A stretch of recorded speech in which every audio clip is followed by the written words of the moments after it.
সে মুরব্বী হয়ে সে এই কাজটা করবো, এরা নিজেরা বসে থাকে তারপরে মনে করেন খালু বাগনির এই বিয়েটা পড়াইছে। এটা কি হইল কোন? এটা কি সম্ভব? না, শ্বশুরের প্রতিক্রিয়া কি ছিল? শ্বশুরের প্রতিক্রিয়া এই প্রতারক কি ছিল যে ছেলে দিয়ে আমার লগে অভিনয় করায় টাকা পয়সা নিব, কিন্তু আমার ভিতর তো সরল, আমার ভিতরে তত কিছু জানা ছিল না।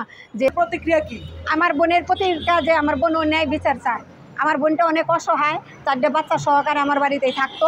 এই সুযোগে মনে করে সে এই কাজটা করছে। কত লাখ টাকা নিয়ে গেছে? আমার ইন টোটাল হ্যান্ড ক্যাশে নিয়েছে 18 লাখ, এবং আরও আমি খরচ করছি, হয়তো হের সংসার করুম বলে আমি আরও অনেক করছি, মানে হিসেবের বাইরে। কিন্তু আমি হের সংসার করতে পারিনি, হে আমারে রাখে নাই।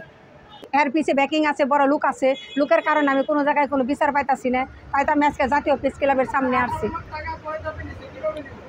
18 ধাপের টাকা মনে করেন বিয়ের সময় একবার নিচে 5 লাখ, আবার নিচে মনে করেন 1.5 লাখ। সমস্ত টাকা মনে করেন আমার স্বামীর বয়সটা কম দেখে সমস্ত টাকা দিছি আমার শ্বশুরের হাতে, মুরব্বি দিয়ে তারপর আমি হের হাতে দিছি। আপনার শ্বশুরে কি বিদেশে ছিলেন? জি, আমি ওই বিদেশে ওই যে আমার দুনিয়া থেকে সরাই দেওয়ার জন্য চাই পালি আমি বিদেশ যাওয়ার পরে এরা এই কাজটা করে। হ্যাঁ, এরা জড়িত থাকে। হ্যাঁ, আমার কাছে 2 লক্ষ টাকা আরও দাবি করে, আমি দেওয়ার জন্য অস্বীকারই করি। তখন আমার শাশুড়ি বলে যে আমি কি করুম, কাউরে তোমারে কমু না। তারপরে 2 সপ্তাহ পরেই মনে করেন আমার বাগনিরে মনে করেন আমার বাড়ি থেকে গায়েব হয়ে গেছে। আমার বাপের বাড়ি স্বামীর যে সেপারেটটা হইছে এখন পর্যন্ত ও বলতাছে তালাক দিছে, কিন্তু আমি তো না আমি কোনো তালাকনামাও পাই নাই বা কোনো কিছু পাই নাই। তারপরও মনে করেন আমি কইতাছি যা তো সে বাগনিরে নিয়ে গেছে, আমার একটা সমাধান দিয়ে দেখ আমি চলে যাই। সে আমার কোনো সমাধানও দিতেছে না। সে ওয়ারেন্টের আসামি, সে পালাতক আছে। গ্রামের মধ্যে কোনো সালিশি বসাইছিলেন? হ্যাঁ, বসাইছি গ্রামের মধ্যে একবার জালাল চেয়ারম্যানের পোলা মাসুদ এলাকায় বাড়ি গুজুরি, পোস্ট অফিস, বারাচর থানা, জেলা মানিকগঞ্জ। জালাল চেয়ারম্যানের পোলা মাসুদের বাড়ি একবার সালিশি হয়। সালিশিতে 7 লক্ষ টাকা সে দেওয়ার কথা থাকে আমার আধা কোটি থেকে। 7 লক্ষ টাকা দেওয়ার কথা থাকে? হ্যাঁ, 7 লক্ষ টাকা দেওয়ার কথা থাকে।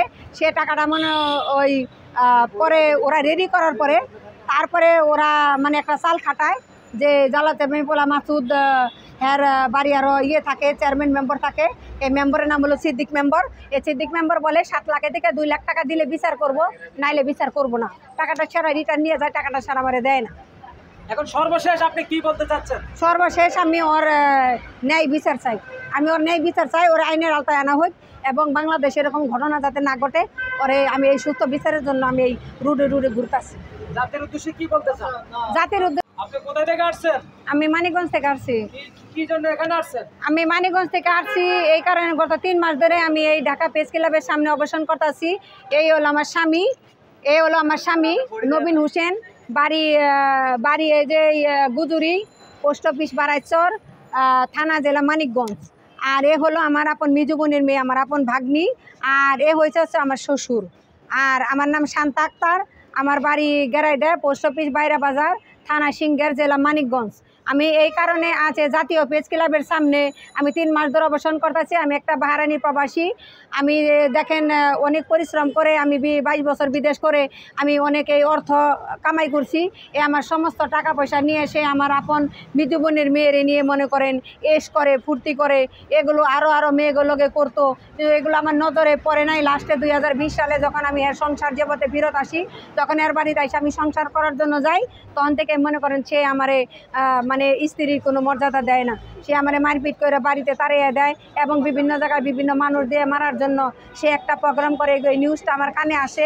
2021 সালে আমি তখন পালিয়ে বাহরাইন চলে যাই।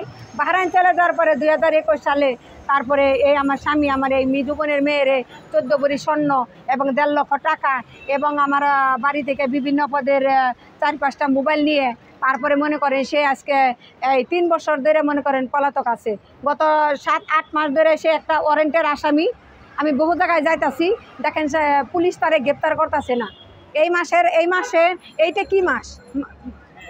মে মাস না, এই মে মাসের 6 তারিখে মনে করেন ম্যাজিস্ট্রেট ওয়ারেন্ট দিছে, অথচ আমি মানিকগঞ্জ সদর থানায় যাইতাছি, তারা আমারে কোনো গুরুত্ব দিতেছে না। আপনার কাছে আমার একটা রিকোয়েস্ট যে আপনারা এই পতাকের ছবিটা আপনারা বেশি বেশি শেয়ার করেন এবং বাংলাদেশের প্রশাসনের কাছে পৌঁছায় দেন। দেখেন আমার বাংলাদেশে অনেক র্যাব আছে, ডিবি আছে, অনেক ধরনের কিছু আছে, হয়তো আমরা বাইরে কান্ট্রিতে থাকি, আমরা দেখি। দেখেন আপনারা এই ছবিটা যদি পোস্ট করে দেন বা ইটি করে দেন, যদি আপনাকে দ্বারাই যদি আমার একটু সাহায্য হয়, এই কারণে আজ আমি মনে করেন জাতীয় প্রেস ক্লাবের সামনে খাচ্ছি। প্লিজ আপনারা আমার একটু সাহায্য করেন, আমার একটু হেল্প করেন। থানায় কোনো অভিযোগ করেছিলেন? যে থানায় আমি কোনো অভিযোগ করছি, হ্যার পিছে মনে করেন ব্যাকিং আছে, হ্যার পিছে মনে করেন লুক আছে, এই লুকের কারণে মনে করেন আমি হের নামও বলতে পারতাছি না। আমি যদি লুকের নাম বলি তাহলে সে নাকি আমার নামে মানহানিক মামলা দিব এবং সে আমারে মানুষ দিয়ে ধমকি দিছে। এই কারণে আমি হের নাম প্রকাশ করতেছি না। প্রয়োজন হলে আমি হের নাম পরে প্রকাশ করুম, কিন্তু আপনারা আমার এই হাজব্যান্ডের ছবিটা আপনারা বেশি বেশি করে শেয়ার করে দেন এবং সে ওয়ারেন্টের আসামি যেন বাংলাদেশের প্রশাসনের নজরে পড়ে, জানি হেরা মনে করে হ্যারে গ্রেপ্তার করে এবং মানিকগঞ্জ দৌলতপুর কোর্টে মনে করেন হ্যার ওয়ারেন্ট আছে। আপনারা যদি বাংলাদেশের কোনো প্রশাসনের কাছে যদি আমার এই স্বামীর ছবিটা যায়, আপনারা একটু আমার হেল্প করেন এবং প্রতিটা প্রশাসনের এবং মানিকগঞ্জ প্রতিটা জজ ম্যাজিস্ট্রেট যত আছে বাংলাদেশে, বাংলাদেশে না অল বিশ্বে আপনারা এই পতাকার ছবিটা পৌঁছায় দেন। সে বাংলাদেশে ছোট একটা বাংলাদেশ, আমাকেও এত বড় বাংলাদেশ না যে সবসময় সে সেইভাবে এই টাকাটা নিছে। যখন আমি বলছি যে তোমার আইডি দাও বা ব্যাংকে অ্যাকাউন্ট দাও, সে বলছে যে সে আর কোনো নাই, আইডি নাই। যখন আমার লগে গ্যাঞ্জাম হয়ে গেছে তখন সে আইডি পাসপোর্ট সব কিছু আমি পাইছি। আচ্ছা, এখন আমরা দেখতে পাচ্ছি যে আপনার তো বয়স বেশি, আপনার স্বামীর বয়স তো দেখতেছি একদম ইয়াং। তো আপনার কি আগে কখনো বিয়ে হয়েছিল না আপনার ফার্স্ট বিয়ে ওনার সাথে হয়েছিল? না না না, আমার ফার্স্ট বিয়ে হের লগে এবং আমার লগে ভালোই ছিল। যখন টাকা পয়সা সব হাতের করে নিচ্ছে তারপরে সে লোক আমার লগে গ্যাঞ্জাম লাগছে। যখন বিদেশে ছিলেন তখন বিদেশে থাকা অবস্থা হয়েছে না বিদেশ থেকে আসার পরে? না, আমি বিদেশ থেকে আসার পরে পারিবারিকভাবে বিয়ে হয়েছে। পারিবারিকভাবে বিয়ে হয়েছে? হ্যাঁ, পারিবারিকভাবে। এবং এর আগে কখনো বিয়ে হয়েছে? না না না, এই আমার প্রথম স্বামী। আপনার ছেলে মেয়ে আছে সংসারের? না না না, নাই। ছেলে মেয়ে নাই? না না, ছেলে মেয়ে নেন নাই কেন? ছেলে মেয়ে নাই। আমি আর আশা ছিল যে তার আমি বাইরে নিয়ে যাবো, এভাবে কতদিন আমি হেরে চালামু। একটা পুরুষ চালায় একটা মহিলারে, আর আমি নিজেই মনে করেন বিয়ে হয়ে আমার স্বামী কোনো কাজকর্ম করতো না। হ্যাঁ, আমি ওনারে চালাইতাম। এখন যখন ওর টাকা পয়সা মোটা যাকে নে হয়ে গেছে তখন ও আমার চিনে না।